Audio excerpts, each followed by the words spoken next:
announced that there are plans for purchasing water cannons in light of the protests which would have taken place just about 2 weeks ago.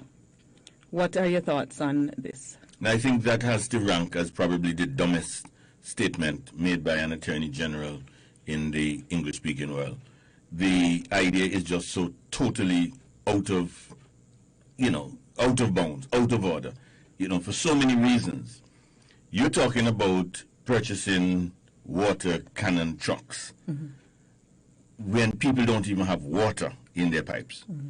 You're talking about water cannon trucks which are valued at approximately 400,000 EC dollars when you have essential vital equipment at the hospital not working.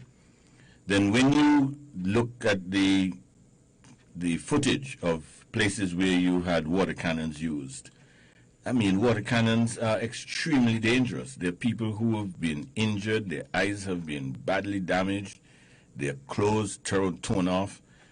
Water cannons are not something to play with. I mean, they should be thinking peace, not war.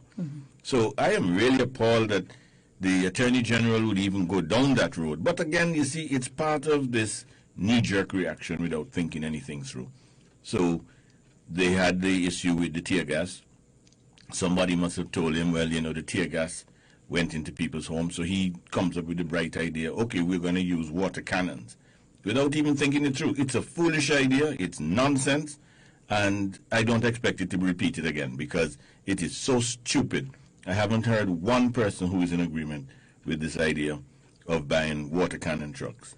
And interestingly, there are some countries in the world that are trying to completely get rid of the whole usage of water cannons. Well, of course. Yeah. I mean, first of all, they shouldn't even be thinking along those lines.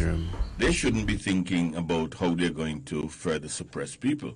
They should be seeing how they can look at where things went wrong last week Sunday, 2 Sundays ago, and see how such an occurrence should never, ever happen again.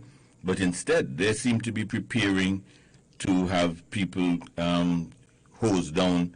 And it brings back all those pictures of South Africa, of the southern United States, and the times when that type of force was used against protesters in countries that are repressive.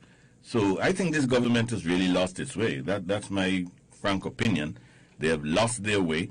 They're desperate, and they're really confounded and confused. So they're doing a lot of foolishness because I don't know if government can be just saying so much nonsense in such a short period of time.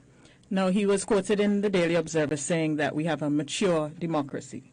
So then would this idea of including water cannons be a backward step? Of course. Or will it negate the whole idea of having a mature democracy? It is a backward step because in a mature democracy, you're looking to see how you can allow persons to protest peacefully. You're looking to see how you become more tolerant. You're looking to see how you allow more ideas to contend.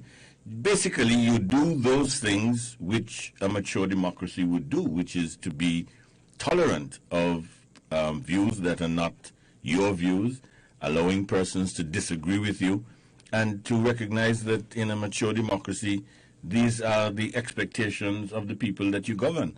One aspect of a mature democracy is that those who govern must do so with the consent of those who are governed. And so the consent of the people should always be central to everything you do, rather than finding ways to oppress, suppress, and use water cannons and tear gas and rubber bullets against people. It really sounds very, very sinister. And I doubt this Attorney General would ever say anything so stupid. But it shows the thinking. You see, I believe he probably let the cat out of the bag. It shows the thinking of the administration, which I think is definitely, as you say, a backward step.